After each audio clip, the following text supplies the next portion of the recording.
The broadcast is now starting. All attendees are in listen-only mode. Okay, so hi and welcome to the call today.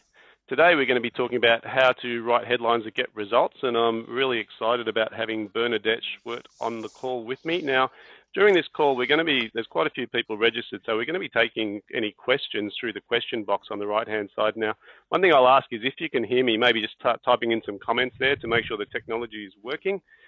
If you're having difficulty hearing me or if you can't see the screen, just let us know through the question box. Other than that, I might just do a quick introduction for Bernadette, who is the director of the Australian School of Copywriting. I met Bernadette at a presentation she was doing probably about a couple of months back, and I was really impressed with what she had to say. She's working with some of the major clients in town, with Coles, Telstra, Australia Post, etc. But the thing that struck me is her ability to simplify how to get effective copy out there.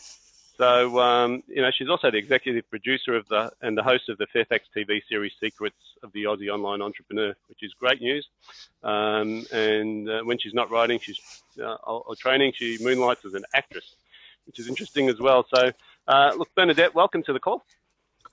Thank you, David. Thank you very much for having me. And I have a beautiful spring day here in Melbourne. I don't know what it's like in your part of the world, but it's definitely a beautiful day to be working. And I'd just like to thank you for inviting me on, because I too believe that copywriting is a really integral part to the success of any business.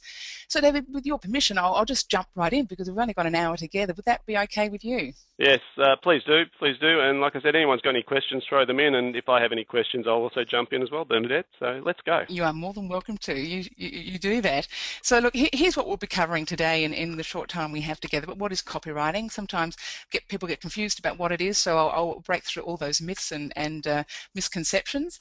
I'll talk about why copy matters in terms of why it's important and why people should really focus on that as a key part of their business. The role that copy plays in branding. People often get the disconnect between what they put out to the world and the perception that people have of them. There's often a disconnect. We're talking about the creative brief, and this is a factor that most people ignore when they start writing copy, is that there should be a briefing process that takes place beforehand. So I'll be going through a couple of those key points. Looking at the different types of copywriting, there's two types of copywriting, and if you're putting all your money into one type and you're not getting the result, there's probably a reason why.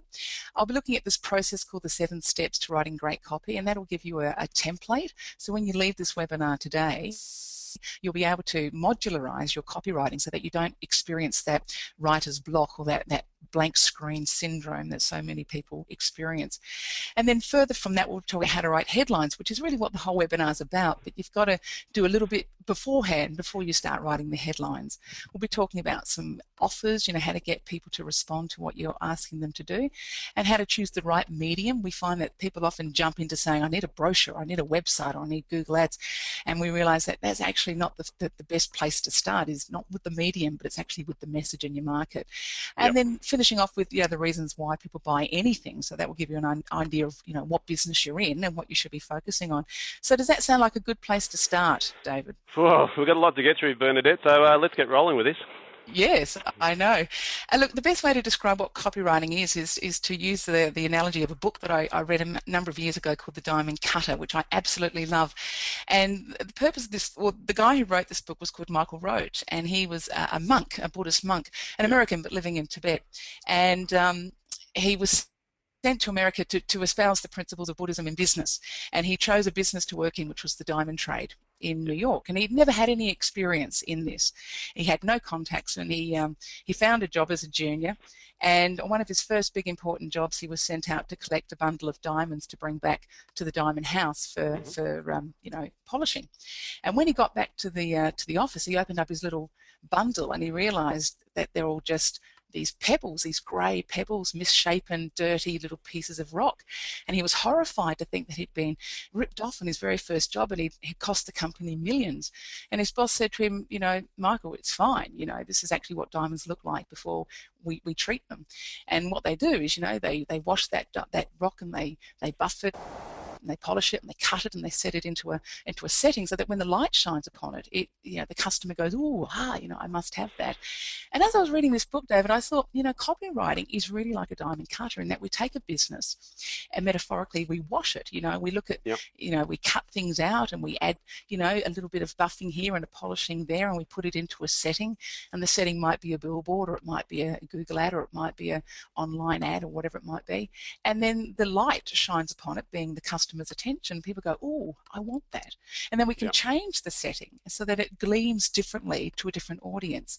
And this struck me as this is what copywriters do. We really do, help businesses shine the light on the best assets. So I thought that was probably a good way to start, because it's not just the words that we're concerned with in print. We're concerned with the words in meetings, the words we use in PowerPoint presentations, the word we use on our phone calls. Yep. Everything is copy. Yeah, look, I think you're right, because one of the areas that I focus on a lot with the people we work with is sales. And ultimately, sales is communication, and it's actually using the right words in the right setting, in the right environment to actually help people understand the value of our product. So that metaphor of the diamond cut is brilliant. Oh, thank you. Yeah, I found it to be just a really quick way of understanding that there's lots of ways you can shift and, move a business around to appeal Yep. to different groups of people. Because ultimately what we're all after is influence. And when we say something or write something, we want people to do what we ask them to do. Mm-hmm. And that is the ultimate in success, isn't it? Is to have influence. So Yep. this is the role of copywriting. And you got to, with Google, we're up against so much competition. Like I've just put up a screen here, and that'll come up in a second. And it's a screenshot of a company called, or the Owners Corporation. And I have a client, or a number of clients in the Owners Corporation industry. And I just put this up there because it demonstrates that people can have access to your competitors with a flick of a button.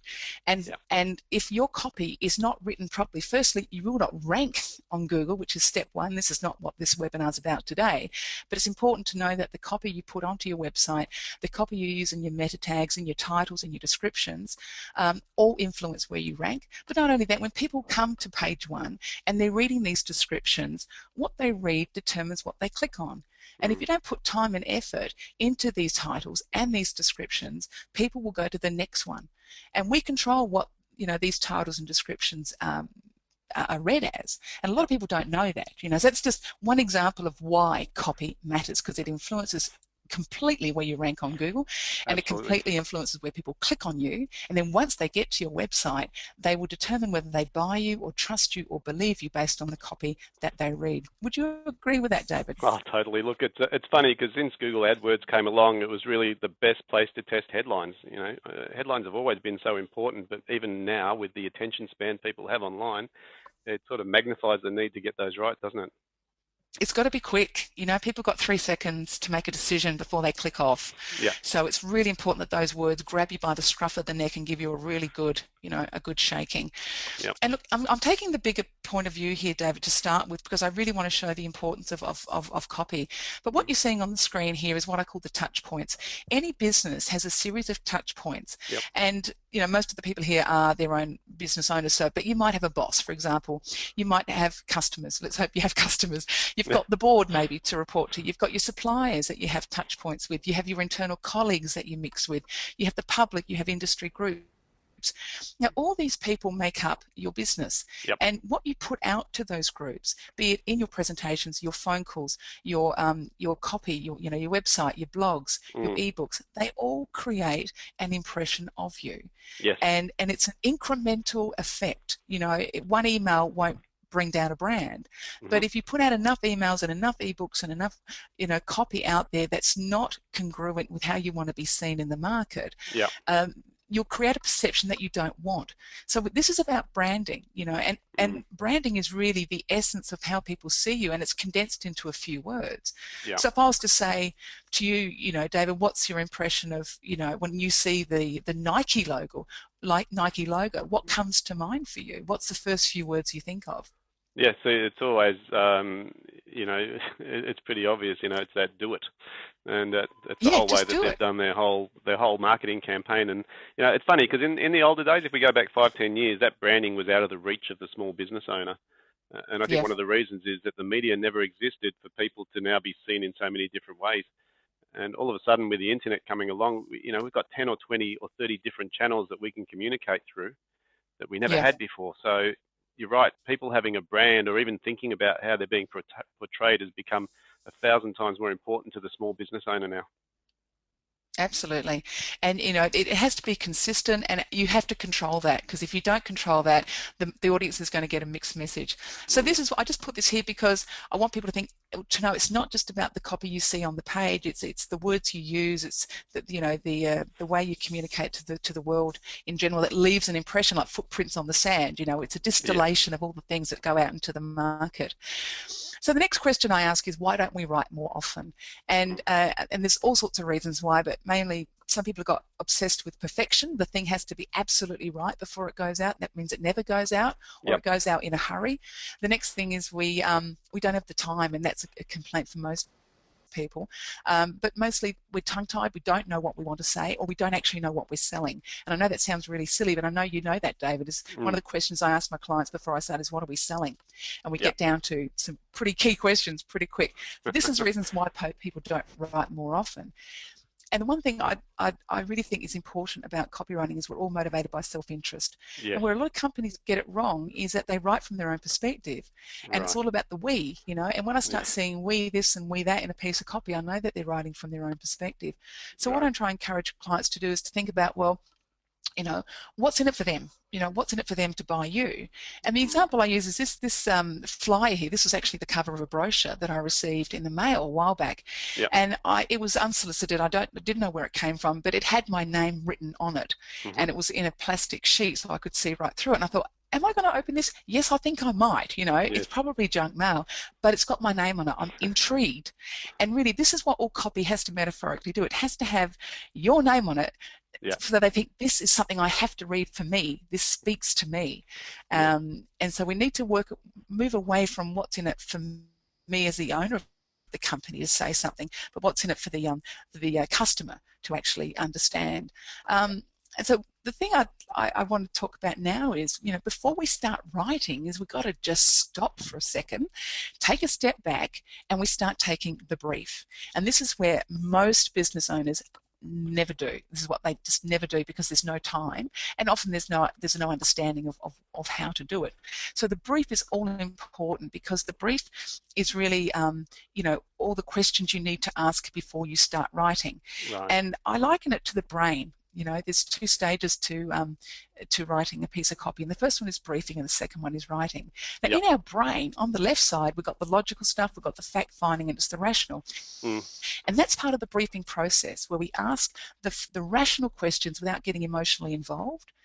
Things like, who's our target market? What are their pain points? What do they need? What do they already know? And then once we've created the brief, we move into the right brain, which is the creative writing, the intuitive, the subjective. So, David, would you like to comment on that, or am I? I would. Can I just jump in? I've just, one of the guys was mentioning they're still only seeing the opening slide, so I think we might have a technical glitch. Can I just get some feedback from the guys listening? Are we seeing the slides moving, or are we still only seeing the first slide? Just someone can type into the question box, because I'm not really sure. No, slides are moving. Okay, so someone's stuck. The guy who's stuck might need to go back out and back in, but for everyone else, we seem to be okay. Okay, so going back to the conversation, look, the left and right brain thing, I think you're 100% right. I think one of the most difficult things to happen is to get people to really sort of go through that setup mode before they go into writing. And I know we've discussed this a little bit earlier about how people can work left and right brain together, and that is quite a challenge. So, how do you do that, Bernadette? How do people get past that? Yeah, I liken it to patting your head and rubbing your stomach at the same time. It's really hard to do.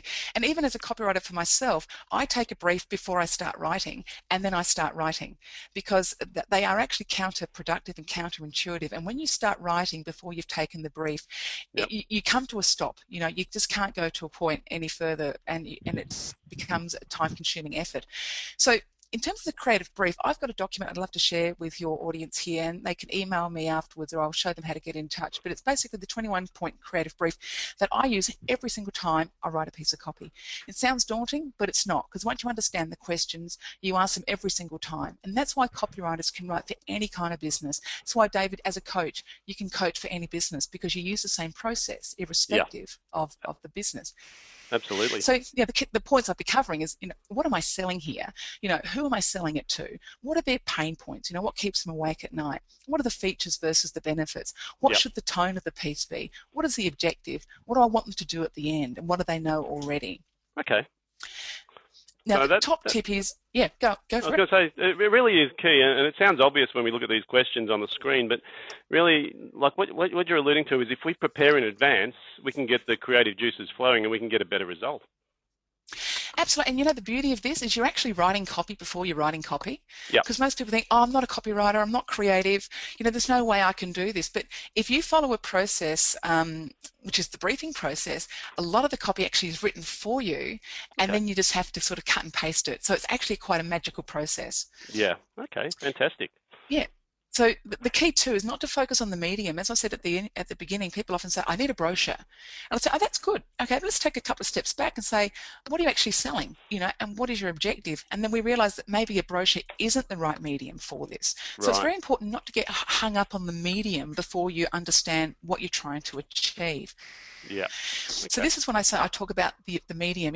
You've got to find out your message first. You've got to find out your product, and then you think, well, what is the best way to communicate that particular message? Maybe it's a webinar, maybe it's a phone call, maybe it's a meeting, maybe it's a Google ad. What would give you the best outcome? Yes. And I don't know if you know this diagram. I'm sure you do as a coach, but I particularly love it because I think it's I call it the impossible triangle, where you can have most people want everything cheap, fast, and good. Yeah. And I cross out good because in copywriting terms I call it effective. But when that little overlap there in that that Venn diagram, it's practically impossible to have everything cheap, fast, and good, or effective. And so the example I like to use here is Owners Corporation, and it's actually, I used to live in an apartment, and there was this issue all the time about having bikes in the hallway, and there'd be a sign up at the entrance saying, don't leave your bikes in the hallway. And I remember thinking, I'll give you an example. That's the kind of sign that we generally see. And I'm talking about all signs now. It could be in your kitchen about getting people to do the dishes. It could be any kind of instruction manual. I'm talking about signs in general.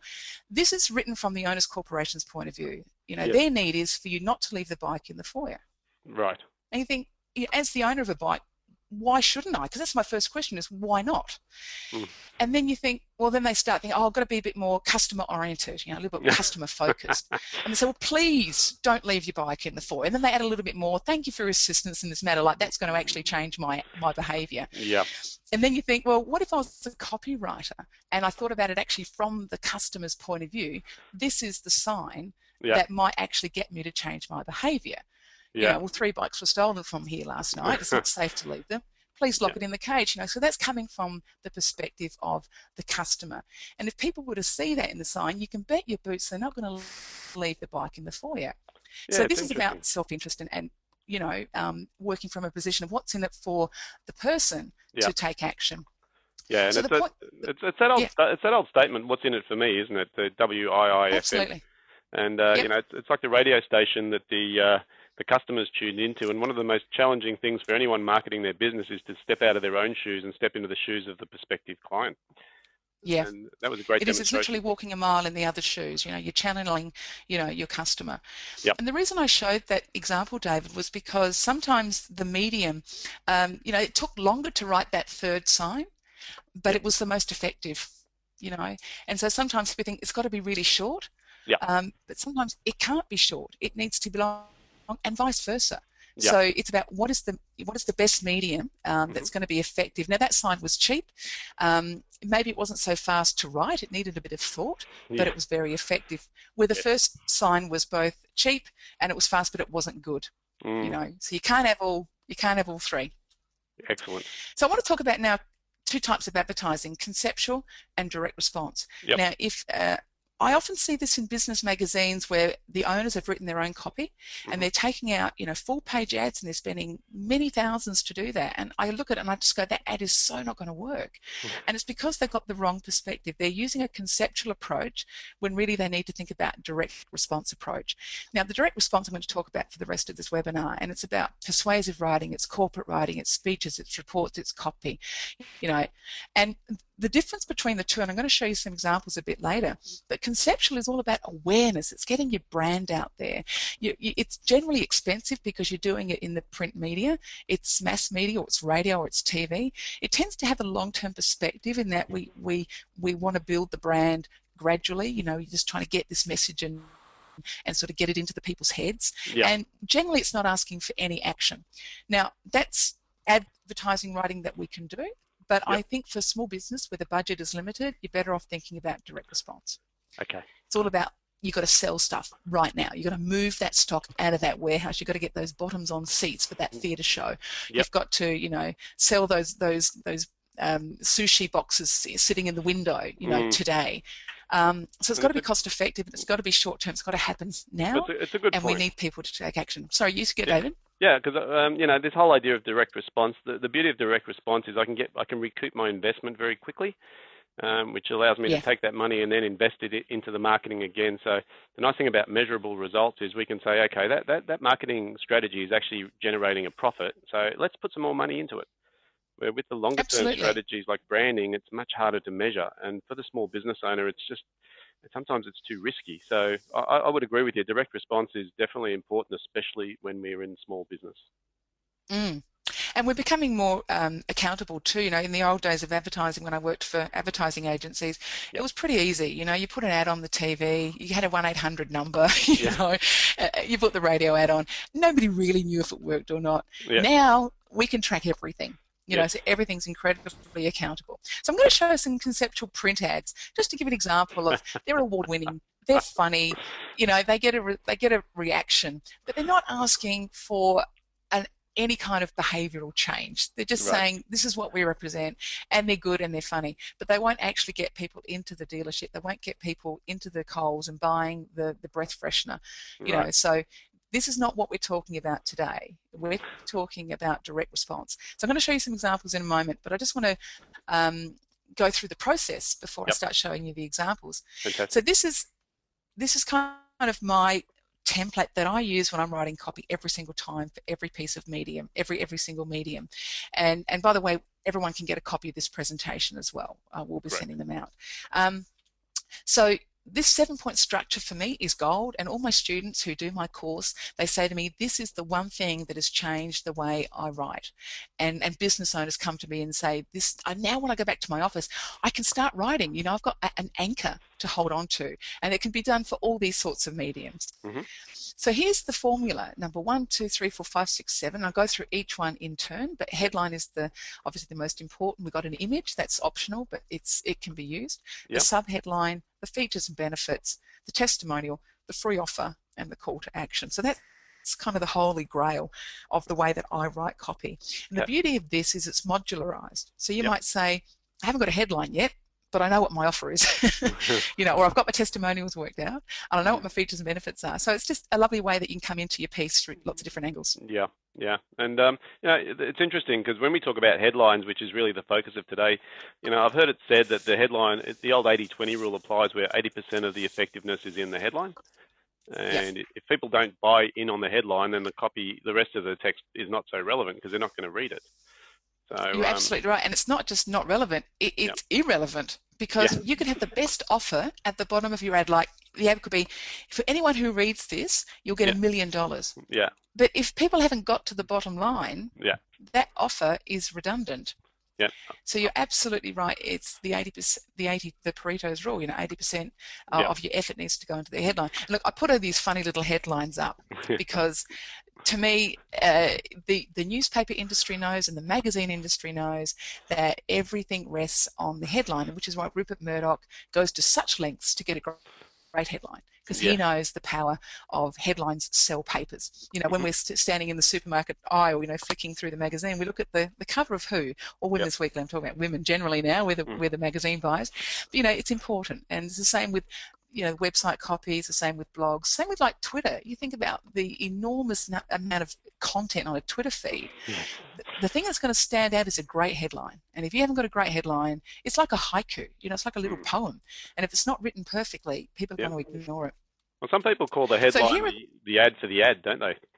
Absolutely, yeah. You're buying time. You know, you want people to read that headline for 3 seconds. You're buying another 3 seconds of their time to read the subhead, and then another 30 seconds to read the copy, and then another 3 to take action. So it's absolutely the ad for the ad. Fantastic. So here are the headline formulas I'm going to be talking about today, David, because I'm a big believer in formulas. A lot of people aren't aware that copywriters use formulas for headline writing, but I almost always use formulas now because it's just quicker. And I don't have to be creative, I don't have to be inspired, I actually just use my formulas. So I'm going to go through each one and give you some examples of some of these. For the first one, the how-to headline, for me is one of the most popular headlines because it's so easy to do. Basically, I'm showing you some old ads because I want you to know these are not my formulas. They're tried, they're tested, they're proven, and David Ogilvy was really one of the masters of copywriting, and he uses these to advertise his advertising agency. And the beauty of this is you take off the how, and it kind of leaves you with the benefit. You know, and this question is a question that's on everyone's mind who has a business. So he's absolutely tapped into the target market. He's tapped into their key need as how much should I spend? And he's giving you the answers in that ad. He's not saying, buy Ogilvy and Mather, come and be our client. He's actually answering a direct need and a direct problem with the view that if people love what he's written and they think he understands their business, they'll be in contact with him. It's not like saying, choose Ogilvy and Mather because we understand you. That's talking from the Ogilvy and Mather's point of view. So here's another one. In the same campaign, how to create food advertising that sells. And yes, you take off the how-to and it leaves you with the benefit. If you read this, you'll learn how to create food advertising that sells. So it's old as the hills, but they work. This is more modern. You know, how a bank changed the public's perception of it in a single day. You know, it's just a really quick win. I call this sort of the rock star headline because all you got to do is find the problem of your target market, put it in the headline, put a how-to in front of it, and you're instantly attracting attention because people go, that is my pain point. Wow, you mean there's a solution? Bernadette, the way you explain it, it just sounds so obvious. Why do people get so well, it's like everything, isn't it? It's like lifting the veil and suddenly it all becomes clear. And I love this one. You know, it'll come up in a sec. How to learn fast. You look at what most students would like to do is learn fast. Put how-to in front of it, and suddenly it becomes an achievable outcome if I read the ad. And you can use these for blog headlines and Twitter headlines and Facebook posts. You know, how much is the internet worth? So, you know, it can be really simple. They don't have to be big, full-on billboard headlines. They can be quite simple. So here's a quick, you know, demonstration for the audience listening today. You know, just read those two and just say to yourself which one resonated with you more easily. Yeah, I suppose you know, it's based on the conversation. It's fairly obvious, but I can see that. The second one invokes a lot more curiosity for me than the first one. Spot on. Absolutely spot on. It's one word. One word has been added, and it draws the audience in, and it gets them involved, and it makes them want to know more. It's a promise, isn't it? It's a promise saying, if you read this, you're going to learn something new. So I'm just going to now riff on this and look at some examples of how you can adapt this for all sorts of different businesses. And so, and here's just two more. Here's how to save your marriage for less than $600. And people always have a bit of a giggle with this one because it's actually selling GPSs. And it gets people's attention, you know, and it's clearly directed at the male market. It's a male product. So it's a little bit cheeky. And here's another one, again, really long headlines here. And people often ask me, you know, how long should a headline be? And I say, well, however long it takes to get, you know, your point across. It doesn't have to be short. So, but the here's how is sort of explanatory, saying it's a bit of a riff on the how to. And of course, learn how to or learn to is another powerful headline formula. So I'm going to now go into a couple of examples. Like I had a man in one of my workshops who was a podiatrist, and I thought, wouldn't it, you know, I've actually had to use a podiatrist for my son, and if I saw an ad or a website that said how to, or an ebook, or even a brief report, how to choose the right podiatrist for your child, I would have been all over that like a rash. Yep. Because, a child's podiatrist had quite a serious issue with his toes, and I needed to find the right one. And if I just had this headline, I would have probably read it. And if it had sounded okay, I probably would have called that particular doctor. Yeah. The Australian Hotels Association is a client of mine, and in their offering to their members, they give them free legal advice. And I thought, what a great headline. Here's how AHA members can get free legal advice. It's a small little benefit that they offer, but it could be the very thing that tips them over into becoming a member. Okay. So. And then, yes, sorry, David. I was just going to say these headlines, they're not that exciting to me, because I see a lot of people who try and get cute with their headlines, and they try and use double entendre or words that are sort of got a bit of a twist, because they say that's cute or that's cool. And really, these headlines you're showing us are very direct. They talk about the benefit, they talk about the problem that I have, and they get me interested because that's a problem that I have. I mean, what's your view on that? Why do people tend to go for the cutesy headlines? You are spot on. People just think that advertising has to be clever. Advertising has to be creative. It has to be different. And I guess I'm here to say it doesn't. And in fact, it's often counterproductive to be clever in ads, because people are really short of time. They're not there to look at your ad. They're there to find a solution to a problem. And if they see the solution to the problem in the copy, they're going to read it. Whereas if they see this play on words, or this kind of corny, amalgamation of images that's representing who you're meant to be, it just doesn't work. It's a complete waste of money. And it breaks my heart when I see in a lot of small business magazines these sorts of ads, because I know they pay thousands of dollars for the space, and the ad just will not work. And all they need, I'll give an example, David. Many years ago, I worked in an advertising agency called Young and Rubicam. And the division was called Wonderman, and we were the direct response division. And we had Apple as our client. And we had this amazing offer. We had all these fantastic, this is really early on, it's about, early 90s. Had all these computers we wanted to shift, and we're bundling them up. And that was kind of the first time people bundled computers and printers and software together. It was quite new. And we did all these incredible headlines that we thought were very creative, and we tested them in research. And out of these amazing headlines that came back, the one that people loved was, here's how to save $2,000 off your Apple computer. It's like the most boring headline you could imagine. Out of all these incredible, funny and clever, witty headlines, this is what tested the best. And that's what we ran with. And that's been a real lesson for me, is sometimes simple is best. Okay, fantastic.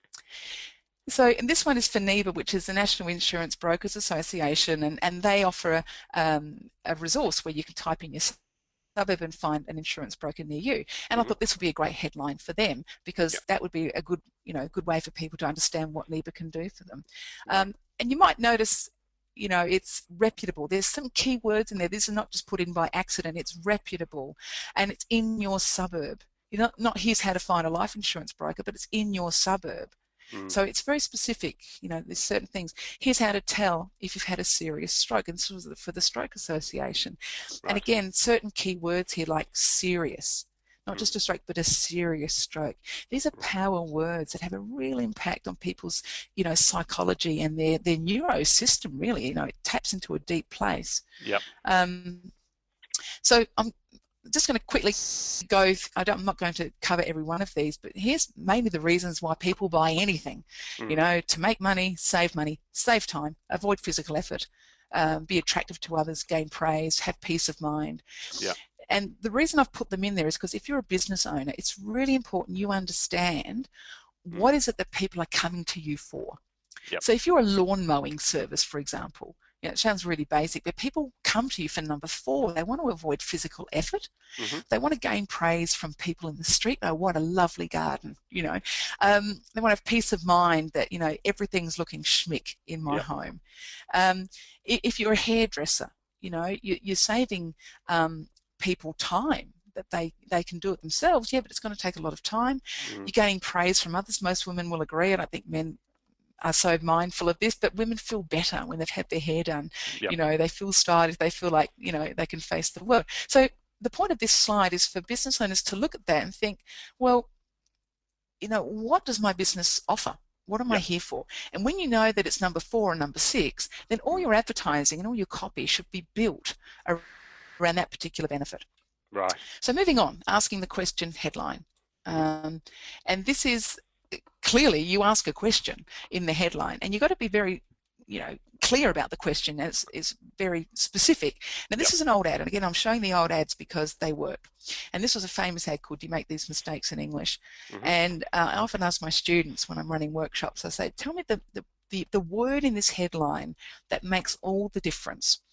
And generally they go, oh, English, or mistakes or whatever. I go, no, the key word is, well, have a guess, David. What do you reckon? I don't want to put you on the spot, but what do you reckon would be the key word here? The key word is these. Spot on. Because what that sort of, in my mind, a little question mark goes up and goes, well, what are these? So I can't tell. Absolutely. Because if you take these out, it's like, do you make mistakes in English? And people say, well, yeah, who cares? Yeah. So what? But when you say, do you make these mistakes? People go, oh, what mistakes? Yeah. So what mistakes? Let me check it out. Well, so it's got the curiosity is interesting, factor. Isn't it? Because if we go back to what we said before, the headline's the ad for the ad, and that headline makes me compelled to want to know what the mistakes are that I may or may not be making. So Yep. It does its job. And this ad is selling English language courses. So you can say, well, it's not really connected to the headline, but it's got people interested. And it's obviously people who are making mistakes in English, who need not to make mistakes, who are the market for this course. Now, this is a really simple headline that I love. And if you were an IT service or something like that, this would demonstrate your expertise. It's not saying buy us because you need to know about the cloud and you've got 15 users, you need us, blah blah blah. It's saying we understand security. So again, this is, I think, a reasonably creative ad, but it demonstrates a good question that is on people's minds in that topic. And this is, it's not a favourite of mine by any stretch, but it's just a really simple one. Are you tired of not feeling well? Because people out there with those chronic issues going, yeah, I need a solution. So again, I'm saying you don't have to be a brain surgeon to get these headlines right. Now you can use these formulas. Do you make these mistakes formulas in other things? Like, do you make these mistakes when choosing a home builder? And these sorts of headlines work really well when the product is very complex. And I'll give you an example. I bought some built-in cupboards years and years ago when I bought my first home, and I got all these guys into quote, and I didn't know anything about built-in cupboards. I didn't know about wood. I didn't know about hanging space. I knew nothing, and we got the wrong cupboards. The guy who eventually we went with, he didn't really do the right thing by us. We got, the whole thing was too small. But I remember thinking afterwards, after I spent $15,000 on these wrong cupboards, I'm thinking, if only one of those suppliers had offered me an ebook that said, do you make these mistakes when choosing built-in robes? I would have devoured that. And if it had been written well and the offer was there, I probably would have gone with that particular supplier because it demonstrated to me that they understood my needs. So that was my mistake. I didn't do enough research. But when it's a complex product, people want information, and you can afford to, have an ebook that's kind of lengthy. Do you know the obligations of being a company director? Again, whatever the product might be, maybe it's the Institute for CEOs or something like that. You tap into the problems of or the issues or the worries of the target market. Are you stuck with a web developer you don't want? I can't tell you the number of clients who come to me and say, oh my God, my web developer, get me out of here, But if you saw that in an ad or something, you'd say, yeah, that is me. And then that subheadline has to expand upon that, of course, which we will get into. Moving on to the lists and the numbers headlines.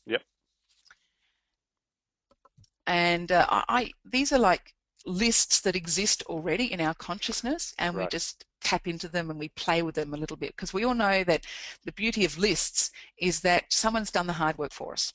Someone's gone out there and scoured the archives and come up with the gold. So taking the 10 Commandments, you can add a twist and you say, well, the millionaires' 10 Commandments, or it might be the owners' corporations' 10 Commandments, or the home builders' 10 Commandments, or whatever it might be. But it just summarizes some key points that most people think, yeah, I might just have a quick squiz at that. The 7 Deadly Sins is another famous list, and you can use this type of list and adapt it for yourself into, the 7 deadly chess sins, and this is a book. And even if you're not interested in chess, which I'm not, you know, so this will go over my head. But if I loved chess, this book would very much attract my fancy. And this is the other point, David, of headlines. It's meant to repel as many as it's meant to attract. Right. You know, the point of the ad is that it gets rid of people we don't want, but it only attracts the people we want. So ideally, the target market is signaled in the headline. Clearly, you know, Stephen Covey's book was very famous, using the numbers. The 50 Crucial Answers You Need by Anne Lamp is a little ebook, and then they've actually mixed up the headlines. They've got the numbers headline, but also the how-to headline, how Australians can grow their retirement income. Right. So they've used a couple of formulas, and this is what I mean. Once you've got the formulas up your sleeve, you can use them in lots of different ways and mix and match them, and suddenly your ad becomes so powerful because it's using all these tried and tested, proven formulas. Gotcha. So just a side question, Bernadette. Like if I'm writing a headline for an email, so subject line, is that different to writing a headline for a flyer, or is it the same? It's exactly the same. And in fact, I would argue it's even more one of the most important headlines you can write. And most people just whip that up very quickly at the end of an email and send it, not realizing that is the second most important thing of an entire email, because the first one is who it's from. That's the first thing we look at.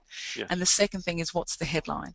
And if that headline is saying Spring Newsletter Volume 2, you know, it's going to get ditched. And all that beautiful work you've put into creating that email has gone. Right. So it's a real art. You know, email headlines are a real art, and most people just ignore them and just whip something up really quickly, and it shows. You know, and any top copywriter will tell you you've got to get your headline right for your email subject header. Yeah, fantastic. Okay, so now we're talking about just using it for various businesses. So, you know, this might be 10 questions to ask a social media manager before you hire them, and you can literally insert any target market in there that you want. 10 questions to ask a business coach before you hire them. 10 questions to ask a personal trainer. And the point is, you put that out there because you're saying, I understand what the market needs. You know, this might be a recruitment company putting out there. So it's just condensing everything down.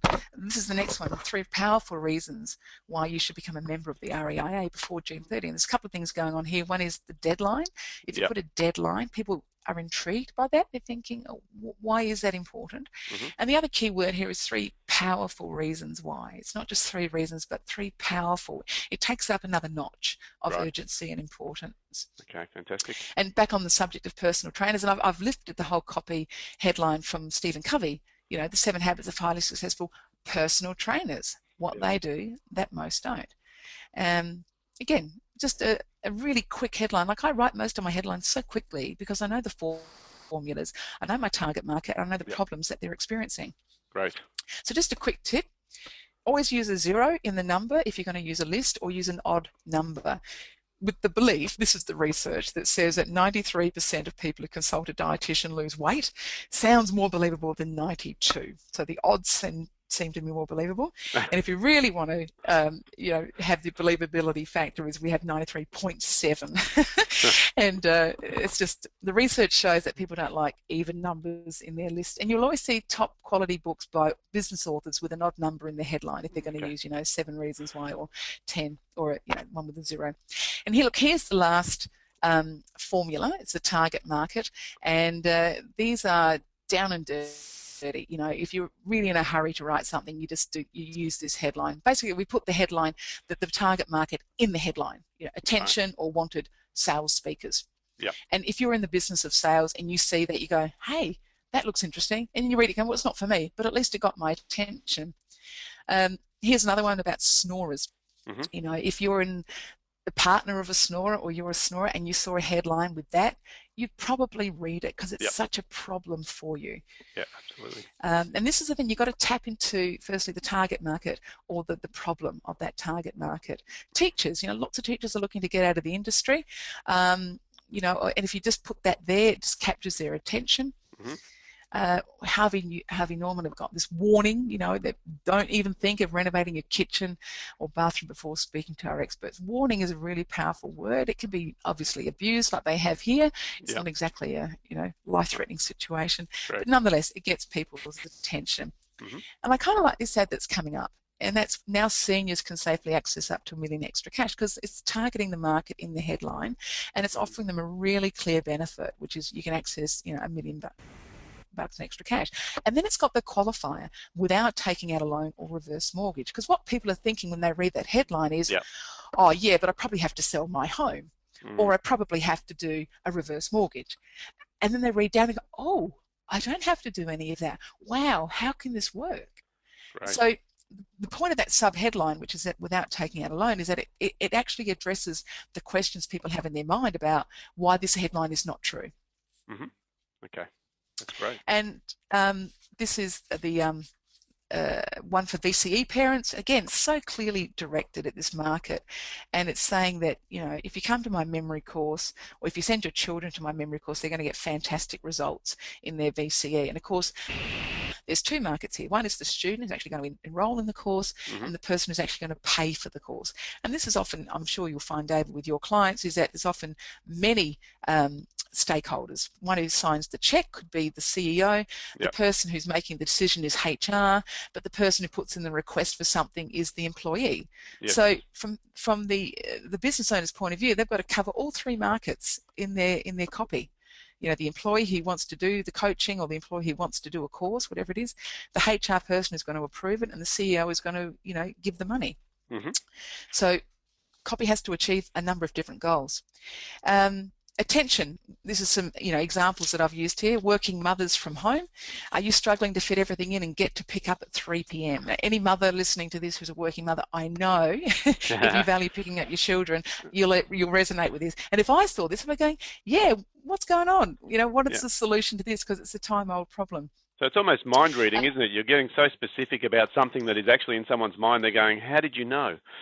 Yes, you're absolutely right. It's mind reading, because we've got to walk a mile in that person's shoes and know what their life is like. And if we just use this very vague and hey, working mums, here's a quick way to make money.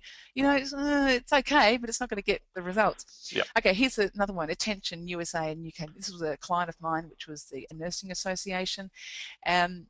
Do you qualify to work as a midwife in Australia? That was a real key question for these women. Do I? I don't know. So, that was a headline that got them thinking about it. So here's the summary, the how-to, the here's how, ask a question, the list, the numbers, and the attention, the target market. So there's, in summary, what the headline was all about. Now, believe it or not, we've just covered the headline. So I'm just going to whip through the other 7 points. And the reason being, 80% of this webinar should be about the headline, and the rest really should follow. No, I'm obviously sort of condensing it down, but but you're absolutely right. It's the whole 80-20 rule. If we get the headline right, then we can worry about the copy once people are reading. So it's about getting our emails opened, or getting people to actually take notice of our letters. So this has been great. Let's keep going. Yeah, and when the headline's written, it's telling you what the rest of the ad has to say. But when you don't know what the headline is, it's almost impossible to write the rest of it, in a congruent way, because you don't actually know what you're trying to achieve. So anyway, moving on to the image, and this is for a website or for a brochure, whatever it might be. I don't get too hung up on the images right now, because I figure it just needs to be relevant, and if it's not going to be relevant, leave it out. But if you're an online business and you want to show your audience that you're really reputable, that you're big, you've got loads of staff, you've got lots of warehouses, you've got trucks, well, show all that, because it's important to them to know that you're a real going concern. You're not some, person working from a back room in a backward suburb. It's the same if you're a coach, for example, Dave, and you might say, look, it's just me. I'm the person here. You deal with me direct. You don't get an underling or a minion. It's me. So you'd only show you. But if you might have a staff of 50 coaches, a different story. You show them as well. So you just choose the image that reflects the image that you want to have. Now, the subhead. This is a really important thing, because it's actually the next thing that's going to grab your audience by the neck and shake them. And it's exactly the same principle as the headline. You can use all the same formulas. It just tends to be a little bit longer. So I've used a an example that we've already had, and that is the 7 habits of highly effective or successful trainers. Yep. And if you look down the bottom, this is where the subhead kicks in. Double your client base and halve your marketing cost by following a few simple strategies. Here's 3 of them. Now, if I was a personal trainer and I wanted to build my business and I saw that, I'd be thinking, yeah, I might look at 3 of them. Maybe not 100, but I'll look at 3. Mm-hmm. And then bingo, you got a link to to your squeeze page, and you've got them, in terms of building your list. You've captured their details. It's almost just about conversion, isn't it? It's about saying, well, I want to convert you from reading the headline to reading the subhead, and I want you to convert you from reading the subhead to reading the content, and I want to convert you from reading the content to clicking the link. And so it's just a matter of making it so compelling that people need to continue the conversation. Yeah, you want that. You want people to say, I've got to have that. And I know I do that as a consumer, and I'm sort of fluctuating often between the copywriter and the consumer. And the consumer will always win out in me because I have needs, I have problems, and I'm going, oh, I've got to get that, and then I go, oh my goodness, that was the how-to headline. Oh, that was the, that was a list headline. And so actually the headlines fall away, the formulas are ignored because the need overrides that, Right. So then we're moving on to features and benefits, and David, as you know, we could spend a day on features and benefits. Yes. But I'm going to do it really quickly because most people get it wrong. So I'm just going to ask people to look at this slide here, and they're welcome to type something in if they've got the energy, but I'd be asking people, what is this product? What are we actually selling here? And I won't linger too long on the answers because we haven't got a lot of time left, but most people go, yeah, it's something, is it hair shampoo? Is it whatever? But if anyone's got the answer, that basically it's toothpaste. And the reason I put that up there is because we don't know that those components go into our toothpaste, which was what we're putting in our mouths. And my theory is, what would happen if they started advertising those features? People would run a mile. They're not going to be putting that stuff in their mouths.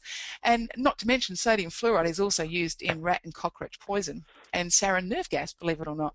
So it's not something I'm sure that Colgate would be wanting to advertise. So they don't focus on the features. They focus on the benefit, which is a beautiful, fresh, clean, white, healthy smile. Fantastic. And this is what we talk about, features versus benefits. We never focus on the features because it's just not interesting. It's a bunch of goo coming out of a tube, but the benefit is, beautiful fresh breath. When you kiss your partner, they're going to feel, excited and loving to be with you. You're not going to have bad breath. You're not going to put people off. You're going to be attracted to the other sex. And we go back to the reasons why people buy, and then you choose those reasons and you build your copy around that. Excellent. So here's another one, and again, I won't linger too long on what people think it might be, but it is something we put in our mouths. It is something we feed our children, and it is Smart Start cornflakes. And it's amazing when I did the research for this, I was blown away by how much rubbish is in the food that we eat, and they don't put this, they put it in numbers. And that BHT is actually used in jet fuel and embalming fluid, reasonably anticipated to be a human carcinogen, believe it or not. Excellent. That's so and the features, is obviously there's a bad thing that's going on obviously in minute quantities. But what we're promoting is happy families around the breakfast bar, sending them off to their day with energy and enthusiasm and a great start. So what we're moving towards here is, what's in it for me? Why should I follow you, trust you, believe you? Your copy has to put that across. What's in it for me if I do this? If you say to me, buy this, why should I? What's in it for me if I do it? What will happen if I don't do it? And that's important for businesses that are in the negative space, like insurance. Nobody wants to buy income protection insurance. Nobody wants to buy household insurance because we don't get anything for it unless something bad happens. So with those sorts of products, you really have to promote what will happen if you don't buy it, and the fear factor has to kick in a big way. Right. So moving on to, and that body, by the way, is the body copy. And you'd write, this is what I do. I write down all the top questions that people ask of that business. How much do you cost? What's your refund policy? How long will it take to deliver? What if I don't like it? What does it include? Blah, blah, blah. And then I answer those questions, and that becomes my body copy. And then we have the testimonial, which is third-party proof, which we're all pretty familiar with, but we're not going to use the big superstars, of course, but the point of it is that if Leighton's using it as a shoe or a tennis racket in the athlete's foot when I'm buying the shoe for my little boy, and I've got the choice between Nike and some unknown brand, I'm going to go, well, Leighton thinks it's pretty good. It's the same price as the name brand. I'm going to go with Nike. And that's how the whole social proof works. We can use, mid-tier celebrities. We say, well, if, Karen Phelps thinks this vitamin is good, she's a reputable person, she's a doctor, she knows what she's talking about, then I'm probably going to buy that compared to some other brand that's not endorsed by a doctor. But we can just use our regular people too. People off the street who've chosen our products, and they can be often as effective as any kind of celebrity as well. But the thing I really want to point out is that you've got to get the detail, because testimonials can be completely abused in the sense that which one's got more credibility. And this one, it was sensational. The it's just disappeared there for some reason. Or it was sensational, and we got all the detail of the person who was actually giving the testimonial. And I know when I see a testimonial, it's got JD, I don't believe it for a second. But if I see it's got a name, it's got a title, it's got a suburb, I'm going, that's not fudged. That's real. And even to take it further, Bernadette, you can actually put a photo there and a phone number, and it all of a sudden becomes real. So I often say to people, with your testimonials, get as much reality as you can. And even these days, video testimonials is the big one. Totally. Totally. Then they're real people. And have both. People who haven't got the time to listen, they can just read it. And again, it's not going to make people buy something that they don't want. All it means is when the time comes to choose between A and B, if B's got all these social proof behind it and A doesn't, it's the same everything. We're going to tip into the B because we've got that social proof. And this is where obviously social media is so important with peer approval. And this is what I was talking about just with the details, as you're saying, David. Give details. Just take a look at those two examples of a type of CVs, and you can see that one's got lots of fudging weasel words, number of years, and a client list is substantial. Whereas, if I was saying it's for 15 years I've worked there and a client list includes blah, blah, blah, suddenly we're going, okay, that's real. It's not made up. So the detail is important. And this often happens with amateur copywriters. They'll say, we have numerous clients. It's like, well, what's numerous? We want the names. We want the details. And moving into the end here, we've got the free offer. Now, this doesn't have to be free, but if it's a free or unconditional offer, it means that you're going to build your list very quickly. You're going to get a lot of tire kickers, but it's also a quick way to build it. So here's some examples. If you're a law firm and you're specialised in divorce, you might run a seminar on it. I'm a big believer in seminars and webinars. They get, people interested. But again, it's for people who maybe are in the divorce stage. They don't know how to go about it. They are keenly interested to know the process. They would attend something like this. Copyblogger, which is a fantastic website for copywriters. It's not, it's for people who really want to learn how to write. But they have a beautiful sort of system for generating leads. They give you these fantastic ebooks, internet marketing course, free registration. Click, you're on the list. And they just send out amazing offers. So I'd encourage people listening to this webinar is to think about, what is the offer? What am I giving that's going to make people want to buy me? It could be a free retirement seminar. These are really common. We see them all the time. But what I'm giving you here is the strategy behind them. To think they're not just randomly put on. They're done to generate leads so people can then, work out if that business is for them or not. Exactly. CDs are fantastic. They're not always listened to, but my belief is that they sit around. A lot of people don't chuck them out, and that branding is going on and on and on. And when someone actually does listen to it, they get to hear that person, they get to understand their modus operandi, they get to trust them, they're getting some great content, and so the next time something comes from that person, they're more willing to test it or try it. Great. Obviously, 100% money-back guarantee is really imperative these days. It's an offer. If it's important to your business, I'd really recommend that you promote that heavily and make it really clear that there's no catches, there's no conditions. Yeah, I'm a big fan of the guarantee as well. Yeah, I think it's one of those things where people go, oh, I'm not sure. Should I do it? Oh, 100% money-back guarantee. What have I got to lose? Yeah. It's why David Jones and Myers and Target have amazing refund policies, because they know that people go in there, can't be bothered trying on that dress. They think, well, it doesn't matter. If I get it home, it doesn't work, I can take it back. The vast majority of people never take stuff back, 0.01% do. So they know it's a good sales policy. Things like little directories can make a big difference, if you've got something to offer that people really, really want. So that's bringing us down to the seventh point, which is call to action. Now, just before I move on from this slide, these are the 7 components. And like I said, you can write each one in isolation, but it's really good to, if you're stuck, by all means write out your features and benefits, by all means write out your offer, but you should really start with the headline because it will dictate what the rest of the ad will be. And by the way, it's not just ads, this is a web page, it's a blog, it's an email. Right. The call to action is simple. What do you want people to do at the end? And be very specific about what you want them to do, because this is where this is the money shot, and if you don't get clear, then people don't know what they should be doing. Yep. And this is an example. Sorry, I'm just saying, this is an event that's coming up, and it's just very clear about what you need to do.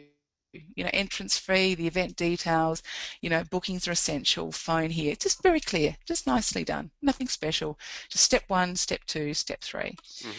So they're the 7 points. And I just want to finish off with tone, because I think this is something that absolutely gets ignored, and people write things really quickly and they don't realise the impact it's having. This is a true story. I was in Brunswick Street, beautiful cafe, which is very family orientated, and this was on the window, no prams in that language. And I thought, what if it was rewritten a little bit longer, but a little bit nicer? Our cafe is tiny. Please leave prams on the footpath. Thank you for your cooperation. Okay. Everything leaves an impression. Here's another one. I see this in hospitals. I see it in foyers or, parking stations. Don't ask for change. And they think, well, why don't they just have that nice little summary there? We apologise in advance, blah, blah, blah. Just little things. Tone. When I say to my clients when I'm taking a brief is, what's the tone that you want? Because it's going to have a massive impact. And some tones have to be important, like there's a fire, quick, get out, there's no time for niceties. I'm not saying these are wrong, I'm just saying there are ways in which you can get your message across. Things like do the dishes, just be nice about it instead of saying, because when I walk into an office, I'm looking at the signs because this tells me everything about the company. I look at the sign on the door, I look at the sign at reception, I look at everything because this tells me, it gives me that impression. It's going back to that branding. Yeah, look, it is interesting because what you mentioned here is like with tone. I think sometimes people forget that words are only a small percentage of the communication. It's all about the tone. It's all about the power words. It's all about the context of the communication as well, isn't it? Absolutely. The whole communication pie, words are 7%, which kind of puts me out of work really. But the point being that you've got to take it all into consideration. Tone is very important.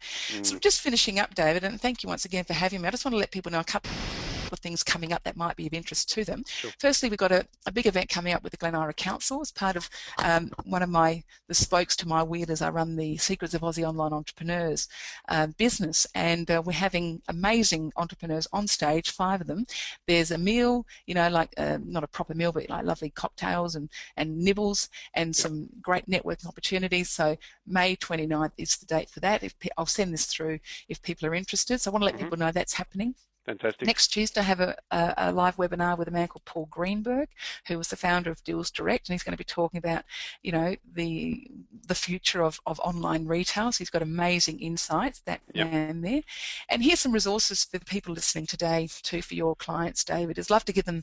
I have a headlines ebook which has got more headline formulas than what we've covered today, and lots of examples on how to use those. Yeah. I'd love to give people the brief, the creative brief, if they'd like to look at that to see what the questions are that I ask my clients. Yes. Also, this slide deck obviously will be coming to them. And if they'd like to work with me on any level, I have what's sort of an introductory offer, which is Pick My Brain. And what that means is that I work with you, we look at your message, we look at what you want to achieve, we look at the products that you want to promote, we look at how you want to promote those, and it sort of gets you ready to get the copy written. It doesn't write the copy for you, but it gives you the platform, all the things we've been talking about today, so that when you sit down to write copy, you just don't write wildly. You're actually writing with intent and purpose because you know what you want to say, you know your target, and it gives you a really good starting point. So some people find that useful just to get started, with before they spend thousands on a copywriter and get a bad result because they haven't given them the right brief. I give you the platform to leverage that. So I just want to let people know that that's available as well. Yeah, that's fantastic. So that sort of brings me to an end, David. Okay, Bernadette. Well, first of all, a couple of things. I'll make sure that the access to these tools is available to those people that are registered. I'll make sure those links are available in the email that will go out tomorrow. Obviously, if there's any questions, if people could put them in the feedback form, because I know we're very short on time. There was so much content that we had to go through today. It was fantastic. you've really opened my eyes as well to just making sure people do the preparation in advance of writing their copy. And I think it's great that you're offering that ability to pick your brain, because I'd love to do that. I think I'll take advantage of one of those straight away. But look, other than that, I really thank you for your time. I know you're a busy lady, and I appreciate that you've actually come along and shared a lot of this information, and sharing that with our people has been fantastic. So thank you, David. Thanks for having me. Yeah, look, it's been a pleasure. Thanks again. Like I said, I'll make sure that everyone who's been on the call today or registered for the call gets this information. If anyone's got any questions, what's the website they can jump on to get in touch with you, Bernadette? The best way is my email, which is info@copyschool.com. Okay. My website is copyschool.com. Yep. And my phone number, which will, the best is 0419 891 932. But that will all be available. The simplest way is email me and let me know if you'd like any of this information, and I'll send it to you, and we can go from there. All right. Fantastic. Thanks again for your time, Bernadette. My pleasure. Thanks, David. All the best. Have a good day, everybody. Thanks for joining. Bye-bye. Okay, thanks. Bye.